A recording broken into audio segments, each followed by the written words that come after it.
से बिल्डिंगटा बहुत अंधार होता से जो जाऊला लगुला कि पछरू किए गोटे भूत भूत टाणी नब आउ किए गोटे माड़ी बस भाया। जय जगन्नाथ सामने स्वागत कर गोटे दमदार वीडियो को। यही वीडियो रे आम गोटे स्टोरी शुणा गोटे झीर जी गोटे जगह को गोटे स्कूल चाकरी करता तार विषय स्टोरीटा भल लगे लाइक शेयर सब्सक्राइब दबे करेंगे। चलतु स्टोरीटा को स्टार्ट करवा।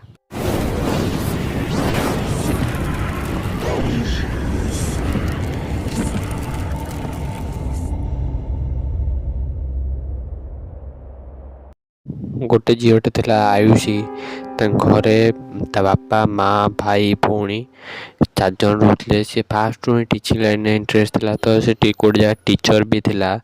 से जो कोरोना आसला से टाइम रे सब स्कूल फूल बंद हो गला। जो थे आयुषी पढ़ाऊला से स्कूल भी बंद हो गला। से बहुत दिन छुट्टी रहा से स्कूल बंद हो गला पर से 12,000 टଙ୍କା दौले दरमा।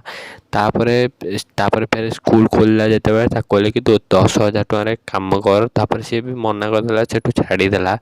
तापर किछ दिन पर सी आउ गोटे जगार स्कूल इंटरव्यू दबा गला। सेठी सी भल सैलरी मिलता 15,000। जो मेन प्रोब्लेम यह कि डेली 2 घंटा जावा आसवा टी असुविधा होता से भी मना करदेला। ठीक से 25 वर्ष होता से घरे बसला भी बापा माँ कहते तू जी चाकरी करू करे ना बाहा जा। आयुष की से गोटे ही चिंता था मु तो ए बाहबी।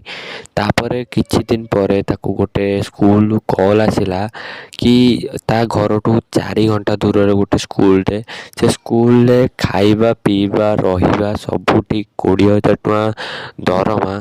सी सबुठू टेंशन था 4 घंटा दूर रे। तो फास्ट दिन इंटरव्यू दबा गला को ता भाई सांगरे से गला। से घर से स्कूल पर्यंत केमी गला मुझे कहूँ। फास्ट से घर बस स्टाण पर्यंत गला। बस स्टाण रे बस पर बसिकी से 4 घंटा दूर गला से गोटे ऑटो ताकू नेकी गला। तापर सेठी गोटे बैनर पाखरे से जी फोन करता ताकू फोन कला। तापर कहला कि मु स्कूल पाखरे पहुँची गले। तो तापर से कहला कि तुम गाड़ी पठे दो। से प्रिंसिपाल नंबर देला कहला कि प्रिंसिपाल को कह दियो सी तो पर्सनल गाड़ी पठेदब। किस समय पर गाड़ी भी पड़ेगा। तापर गाड़ी ताकू नहीं कि भितर को गला। से जो भितर को पशिकी जाऊला तो मुंडे खाली गोटे जिन पशुला कि ऑटो वाला बैनर को कहीं झाड़ीगला। तापर से जो भितर को गला से गोटे बाजी जाता भाईर तार असल कहानी एवठू स्टार्ट है। से देखले कि स्कूलटा बहुत बड़। से जब भाभी ताठू भी आहरी बड़ बहुत सुंदर। तल 3टा फ्लोर तल क्लास तले फ्लोर क्लास होता। Second floor 3rd floor school staff माने रोते से गोटे प्रोब्लेम थिला वाशरूमटा फर्स्ट फ्लोर था। सेकेंड फ्लोर वाशरूम नथिला जो स्टाफ माने रोते पिचर रोते। आउ सेटा स्कूलटा एते बढ़िया दिन पूरा फांका शांति फांति और शांति वाला जगहटा जेमिति सहर सब गाड़ी घोड़ा चलता से पूरा शांति किछि नहीं पूरा माने शांति वाला जगहटा।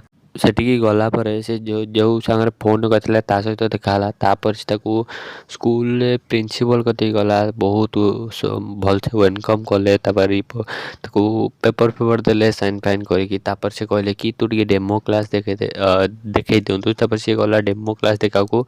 तापर से एग्रीमेंट रे साइन फाइन कला। तापर कहला कि आमे आज पढ़ाऊँ जी सब ठीक है आमको कॉल करदब। किंतु प्रिंसिपल ताको बाध्य करुला कि आज कहीं जीव आज रही जा तुम भाई तुम रही जाओ काली पलैब। तापर से कहले कि नहीं आम 7:30 बाजू आम पलैबू।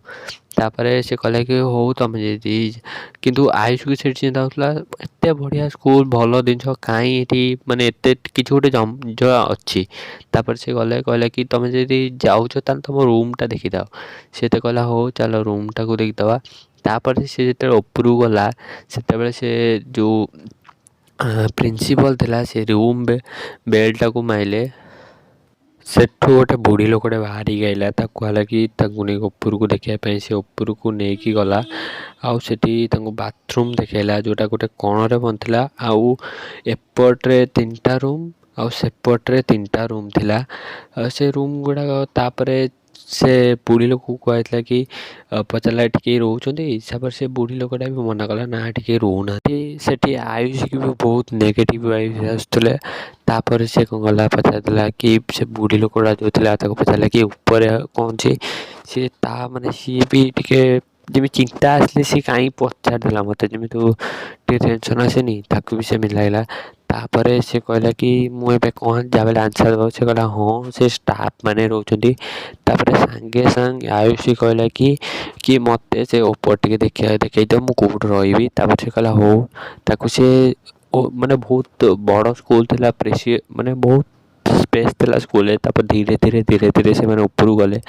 ଉପରକୁ ଗଲା ପରେ ତାପରେ ଦେଖିଲେ କି ଏପଟେ ରୁମ୍ ଅଛି, ସେପଟେ ରୁମ୍ ଅଛି। ତା ଦେହରୁ ଗୋଟେ ରୁମ୍ ତାଲା ପଡ଼ିଛି ଯାହା ପ୍ରିନ୍ସିପାଲ୍ର, ଆଉ ଗୋଟେ ରୁମ୍ରେ ଗୋଟେ ବେଡ଼୍ ଅଛି, ତା ପାଖରେ ଗୋଟେ ଜୋତା ଥୁଆ ହେଇଛି, ଆଉ ବହୁତ ବୁକ୍ ଥୁଆ ହେଇଛି ମ୍ୟାଥ୍ କେମିଷ୍ଟ୍ରିର।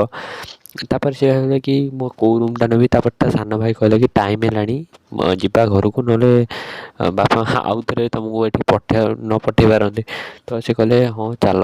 ତାପରେ ସେ ଗଲେ ପ୍ରିନ୍ସିପାଲ୍ ପାଖକୁ। ତାପରେ ପ୍ରିନ୍ସିପାଲ୍କୁ କହିଲେ କି ଆମକୁ ତମ ଡ୍ରାଇଭର୍କୁ କୁହ କି ନେଇକି ସେ ବ୍ୟାନର୍ ପାଖରେ ଛାଡ଼ିଦେବ, ତାପରେ ଆମେ ନିଜେ ଦେଖିଦେବୁ। ତାପରେ ସେ ଡ୍ରାଇଭର୍କୁ ଡାକିଲେ, ଗାଡ଼ି ପାଖରେ ଯାଇକି ବ୍ୟାନର୍ ପାଖରେ ଅଟୋ ଧରିଲେ, ବସ୍ ଧରିଲେ। ତାପରେ ତାଙ୍କ ଘରେ ପହଞ୍ଚିଗଲେ। ଆୟୁଷୀ ଯିଏ ଥିଲା ସେ ସେଦିନ ରାତିରେ ବହୁତ ଟେନସନ୍ ହେଇଥିଲା, ସିଲେକ୍ଟ ହେବି ନ ହେବି। ତାପରେ ବହୁତ ପର୍ସନାଲ୍ ପ୍ରୋବ୍ଲେମ୍ ଥିଲା। ତାପରେ ତାଙ୍କ ଘରେ ତା ବାପା ମାଆ ତାକୁ ଫୋର୍ସ କରୁଥିଲେ କି ତୁ ବାହା ହେଇଯାଏ, ଚାକିରି ଫାକିରିରେ କ'ଣ ଅଛି, ବାହା ହେଇଯାଏ। ତାପରେ ସିଏ ବି ବହୁତ ଟେନସନ୍ ହେଇଥିଲା, ଏମିତି ବହୁତ ଝଗଡ଼ା ଫଗଡ଼ା ହେଲା। ଠିକ୍ ସେ ତା ପରଦିନ ତାକୁ ସେ ସ୍କୁଲ୍ରୁ ତା ପ୍ରିନ୍ସିପାଲ୍ କଲ୍ କଲେ କି ତୁମେ ସିଲେକ୍ଟ ହେଇଯାଅ, ତୁମେ କାଲି ଭିତରେ ଜଏନ୍ ହେଇଯାଅ। ତାପରେ ସେ ତା ବାପା ମାଆଙ୍କ ସହିତ କଥା ହେଲା। ତାପରେ ଇଏ ହେଲା, ତାପରେ ତାଙ୍କୁ କଲ୍ କରି କହିଲା କି ଗୋଟେ ସପ୍ତାହ ପରେ ହେଇଯିବି। ତାପରେ ପ୍ରିନ୍ସିପାଲ୍ ଆମେ ଗଲେ ଏତେ ଦିନ ପର୍ଯ୍ୟନ୍ତ ୱେଟ୍ କରିପାରିବୁନି, ତୁମେ 2-3 ଦିନ ଭିତରେ ଜଏନ୍ କର। ତାପରେ ସେ ସେଇଦିନ ରାତିରେ ବହୁତ ତାଙ୍କ ବାପା ମାଆ ସହିତ ଝଗଡ଼ା ହେଲା। ତାପରେ କ'ଣ ହେଲା, ସେଇଦିନ ହିଁ ସନ୍ଧ୍ୟାବେଳେ ସେ ପ୍ରିନ୍ସିପାଲ୍କୁ କଲ୍ କରିକି କହିଲେ କି ମୁଁ କାଲି ଜଏନ୍ ହେବି। ତାପରେ ସେଇଦିନ ରାତିରେ ସେ ତା ବାପା ମାଆଙ୍କୁ ଜଣେଇଦେଲା କି ମୁଁ ଯାଉଛି। ତା ବାପା ମାଆ କହିଲେ ଆଉ କିଛି ଦିନ ରହିଥା, ଆମ ସାଙ୍ଗେ ଟାଇମ୍ ସ୍ପେଣ୍ଡ କରିଦେ, ଏତେ ଜଲ୍ଦି କାହିଁକି ଯାଉଥିଲ। ସେଇଦିନ ରାତି ଗଲା, ଦିନ ଆସିଲା। ତାପରେ ସେ ତା ବ୍ୟାଗ୍ ଫ୍ୟାଗ୍ କଲା। ତାପରେ ସେ ଘର ଲୋକଙ୍କୁ କହିଲା କି ମୁଁ ଯାଉଛି। ତା ମମିକି ଦେଖିଲା କାନ୍ଦୁଛନ୍ତି। ସେ ମମି ଯେମିତି ଜାଣିଦେଇଥିଲା ଆସାମରେ କିଛି ଗୋଟେ ଘଟିବ ବୋଲି। ତାପରେ ସେ ଦିନ 12ଟା ବେଳେ ବାହାରିବ ବୋଲି ବାହାରିଲା। ତାପରେ ସେ କହିଲା କି ତୋ ଘର ଲୋକ କେହି ଯାଆନି ମୋ ସହିତ, ବହୁତ ଛୋଟ ଭାଇକି ମନା କରିଥିଲା ତୁ ଫେରି ପାରିବୁନି, ବହୁତ ଦୂର ବାଟ, ତ ଫେର ବୁଲିଗନି। ତା ମମି କାନ୍ଦୁଛନ୍ତି। ତ ସେଇ ଛଡ଼ା ତାପରେ 12ଟା ବେଳେ ସେ ବାହାରିକି, ଭାଗ୍ୟ ଏତେ ଖରାପ ସେ ଗଲାବେଳେ ରାସ୍ତାରେ ବହୁତ ଟ୍ରାଫିକ୍ ପଇଲା, ରାଲି ଫାଲି ଚାଲୁଥିଲା, ଏତେ ଝିଞ୍ଝଟ ହେଲା ଯେ ତାପରେ ସେ ଯାଇକି ପହଞ୍ଚିଲା ବେଳକୁ ରାତି 8ଟା ବାଜିଗଲା। ସେ ଯେତେବେଳେ ବସ୍ ଷ୍ଟାଣ୍ଡରେ ପହଞ୍ଚିବା ପୂର୍ବରୁ ଫାଷ୍ଟ ତ ପ୍ରିନ୍ସିପାଲ୍କୁ ଇନଫର୍ମ କରିଦେଇଥିଲା ମୁଁ ଯାଉଛି ବୋଲି। ତାପରେ ଯାଇକି ଯେତେବେଳେ ପହଞ୍ଚିଲା 8ଟା ବେଳେ ସେ ଫୋନ୍ କରିକି କହିଲା କି ମୁଁ ଆଉ ଘଣ୍ଟେ 1.5 ଘଣ୍ଟା ଭିତରେ ଷ୍ଟାଣ୍ଡ କତିରେ ପହଞ୍ଚିଯିବି ପୋଷ୍ଟର ପାଖରେ, ତ ଡ୍ରାଇଭରକୁ ପଠାଇ ଦିଅନ୍ତୁ। ସେ ଯେତେବେଳେ ବାହାରି ଗଲା ସେଠି ଅଟୋରେ ବସିକି, ଯେତେବେଳେ ପୋଷ୍ଟର ପାଖରେ ପହଞ୍ଚିଗଲା ସେତେବେଳେ ଡ୍ରାଇଭରକୁ ସେ କଲ୍ କଲା। ଡ୍ରାଇଭର ବାଇକ୍ରେ ଆସିଲା, କାରଣ କାର୍ ଯେଉଁ ଥିଲା ପ୍ରିନ୍ସିପାଲ୍ ଅଫିସ୍ରେ ଥୁଆ ହେଇଥିଲା, ତ ସେ ବାଇକ୍ରେ ଆସିଥିଲା। ତାପରେ ସେ ତାକୁ ବାଇକ୍ରେ ବସାଇଲା, ନେଲା। ତାପରେ ଠିକ୍ ସ୍କୁଲ୍ ଆଗରେ ତାକୁ ଛାଡ଼ିଲା। ଯେତେବେଳେ ପଛକୁ ବୁଲିବାକୁ ସେ କହିଲା ହଉ ମ୍ୟାଡ଼ାମ୍ ଆପଣ ଉପରକୁ ଯାଆନ୍ତୁ, ମୁଁ ଯାଉଛି। ତାପରେ ସେ ଯେତେବେଳେ ଉପରକୁ ନେଲା ଦେଖିଲା କି ପୁରା ଟ୍ରାକ୍ ଯେମିତି ଲାଇନ୍ର ଅତା ପତା ନାହିଁ, ସେମିତି ସ୍କୁଲ୍ ପୁରା ଅନ୍ଧାର। ତାପରେ ସେ ଯେତେବେଳେ ଦେଖିଲା ପୁରା ଅନ୍ଧାର ତାକୁ ଏମିତି ଲାଗୁଥିଲା କି ପଛରୁ କ'ଣ ଆସିକି ତାକୁ ଟାଣି ନେଇଯିବ, କି ଭୂତ କିଏ ଟାଣି ନେଇଯିବ। ତ ସିଏ କ'ଣ କଲା, ସେ କହିଲା କି ମୂଳରୁ ସେ ସବୁ ଲାଇଟିଂ ଦେଖିଛି, ଟ୍ରାଫିକ୍ ଫ୍ରାଫିକ୍ ଦେଖିଛି, ଅନ୍ଧାର କେବେ ଫିଲ୍ କରିନି। ସେ ଏଡ଼େ ବଡ଼ ଭୁଲ କରିଥିଲା। ତା ପାଖରେ ଏବେ କେହି ନାହାନ୍ତି, ତା ବାପା ମାଆ ଇଏ ନାହିଁ, କେହି ବି ନାହାନ୍ତି ତା ପାଖରେ ଏବେ। ତାପରେ ସେ କ'ଣ କଲା, ଧୀରେ ଧୀରେ ସିଡ଼ିରେ ଚଢ଼ିଲା। ସିଡ଼ି ଗୁଡ଼ା ଅନ୍ଧାର, ଏତେ ଡର ଲାଗୁଥାଏ। ତାପରେ ବି ସେ ଗୋଟେ ଗୋଟେ ଷ୍ଟେପ୍ ପକାଇ ଉପରକୁ ଗଲା। ଫାର୍ଷ୍ଟ ଫ୍ଲୋର୍ ଗଲା, ସେକେଣ୍ଡ ଫ୍ଲୋର୍ ଆସିଲା। ସେକେଣ୍ଡ ଫ୍ଲୋର୍ରେ ଗଲାବେଳେ ତାକୁ ଏମିତି ଲାଗିଲା କି ତା ପଛରେ କିଏ ଗୋଟେ ଆସୁଛି, ତାପରେ ଫଲୋ କଲା ଭଳିଆ। ତାପରେ କଷ୍ଟେ ମଷ୍ଟେ ସେ ଯାଇକି ଥାର୍ଡ଼ ଫ୍ଲୋର୍ରେ ପହଞ୍ଚିଲା। ତାପରେ ହେଡ଼ମାଷ୍ଟର ଡୋର୍ ନକ୍ କଲା। ତାପରେ ହେଡ଼ମାଷ୍ଟର ଆସିଲା, କହିଲା କି ତୁମେ ଯାଅ ଫ୍ରେଶ୍ ହେଇଯାଅ, ତାପରେ ତଳେ ଯାଇକି କ୍ୟାଣ୍ଟିନ୍ରେ କ'ଣ ଖାଇଦିଅ, ତାପରେ ସକାଳୁ ଆମେ କଥା ହେବା।